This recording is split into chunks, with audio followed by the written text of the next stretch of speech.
متحدہ عرب امارات نے اعلان کیا کہ وہ خطے کے امن اور قومی مفادات کے تحفظ سے کسی صورت پیچھے نہیں ہٹیں گے۔ اماراتی وزارت خارجہ نے ایکس پر بیان میں ایران کی جانب سے امارات اور خطے کی دیگر ممالک پر حملوں اور دھمکیوں کی شدید مذمت کی ہے۔ امارات کا دعویٰ ہے کہ ماضی میں اس پر تقریباً 3000 بیلسٹک میزائل، کروز میزائل اور ڈرونز داغے گئے، جس سے شہری ہلاکتیں اور بنیادی ڈھانچے کو نقصان پہنچا۔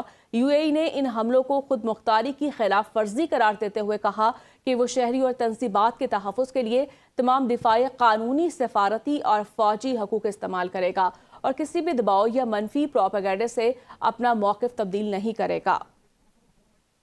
امریکہ میں ڈیموکریٹ رہنماؤں نے صدر ٹرمپ کی ایران کے خلاف جنگ کی پالیسی پر تنقید کرتے ہوئے کہا کہ ایران جنگ کے باعث کھاد اور توانائی کی قیمتوں میں نمایاں اضافہ ہوا ہے۔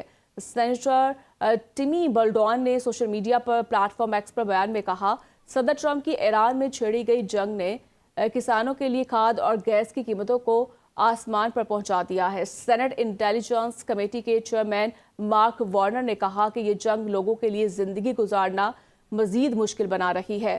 سینیٹر مارک کیلی نے کہا کہ ٹرمپ کی جنگ کا کوئی واضح مقصد نظر نہیں آتا، جبکہ امریکی عوام پہلے ہی بڑھتی ہوئی توانائی قیمتوں کی صورت میں اس کی قیمت ادا کر رہے ہیں۔ ایسے رہنماؤں کی ضرورت ہے جو مہنگائی کم کرنے پر مکمل توجہ دے، کیونکہ موجودہ انتظامیہ زندگی کو مزید مشکل بنا رہی ہے۔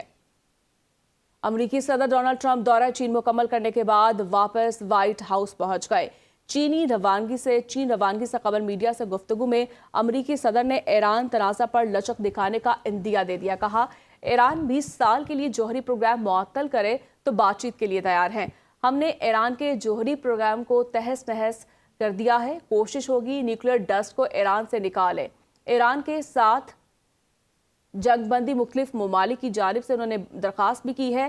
ایران آبنہ ہرمز سے ماہانہ $50 کروڑ کما رہا تھا، ناکہ بندی سے اس کی آمدنی بند ہو گئی۔ چینی کمپنیوں پر ایرانی تیل کی خریداری پر عائد پابندی چند روز میں ختم کر دیں گے۔ صدر ٹرمپ کا کہنا ہے، نہیں لگتا کہ تائیوان کے معاملے پر جنگ ہوگی۔ فی الحال تائیوان کو اسلحہ فراہم کرنے کا کوئی ارادہ نہیں ہے۔ ڈونلڈ ٹرمپ کی ایک بار پھر پرائم منسٹر شہباز شریف اور فیلڈ مارشل عاصم منیر کی تعریف کی گئی۔ امریکہ کا ایران کے خلاف بڑے فوجی آپریشنز پر غور۔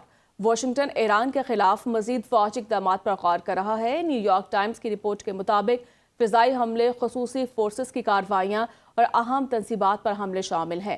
آپشنز میں انفراسٹرکچر اہداف پر مزید شدت سے بمباری بھی شامل ہے۔ نیو یارک ٹائمز کے مطابق زیر زمین جوہری مواد کو نشانہ بنانے کی تجاویز بھی زیر غور ہیں۔ خارق جزیرے پر کنٹرول حاصل کرنے کے امکانات بھی پر جائزہ لیا گیا ہے۔ امریکی فوجی حکام کی جانب سے اعتراف کیا گیا کہ پیچیدہ مشن فیصلہ کن فتح ثابت ہو سکتا ہے، جبکہ ٹرمپ کے قریبی معاون کی جانب سے یہ کہا گیا کہ ایران پر دوبارہ فوجی حملوں کے منصوبے تیار کر لیے گئے ہیں۔ ایران اپنی آزادی اور سالمیت کے دفاع کے لیے آخری حد تک جائے گا۔ ایرانی آرمی چیف میجر جنرل امیر حاتمی کا دو ٹوک اعلان، کہا، یہ مقدس مشن مکمل توانائی، تمام وسائل کے ساتھ خون کے آخری قطرے تک جاری رکھا جائے گا۔ ایران کی مسلح افواج اپنی تمام تر قوت کے ساتھ ملکی علاقائی سالمیت اور آزادی کا بھرپور دفاع کرے گی۔ یہ ایمان کی طاقت ہی ہے جو ایک F-5 لڑاکا طیارے کو جدید دفاعی نظام کی موجودگی کے باوجود امریکی افواج کے کویت میں موجود ٹھکانوں کے اوپر گہرائی تک پہنچنے کی صلاحیت دیتی ہے۔ ایرانی وزارت خارجہ کے ترجمان اسماعیل بقائی نے معروف ادیب ایم سیریس کی نوآبادیاتی نظام پر مبنی تاریخی جملے شیئر کرتے ہوئے مغربی طاقتوں پر شدید تنقید کی ہے۔ کہا، وہ تہذیب جو اپنے پیدا کردہ مسائل حل کرنے میں ناکام ہو جائے زوال پذیر تہذیب بن جاتی ہے۔ جو معاشرہ اپنے اہم ترین مسائل سے نظریں چرائے وہ بیمار تہذیب کہلاتا ہے۔ اپنے اصولوں سے کھیلنے والی تہذیب در حقیقت موت کے قریب ہوتی ہے۔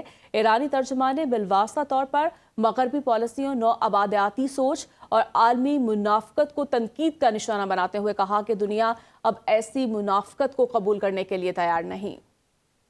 متحدہ عرب امارات نے اعلان کیا کہ وہ خطے کے امن اور قومی مفادات کے تحفظ سے کسی صورت پیچھے نہیں ہٹیں گے۔ اماراتی وزارت خارجہ نے ایکس پر بیان میں ایران کی جانب سے امارات اور خطے کی دیگر ممالک پر حملوں اور دھمکیوں کی شدید مذمت کی ہے۔ امارات کا دعویٰ ہے کہ ماضی میں اس پر تقریباً 3000 بیلسٹک میزائل،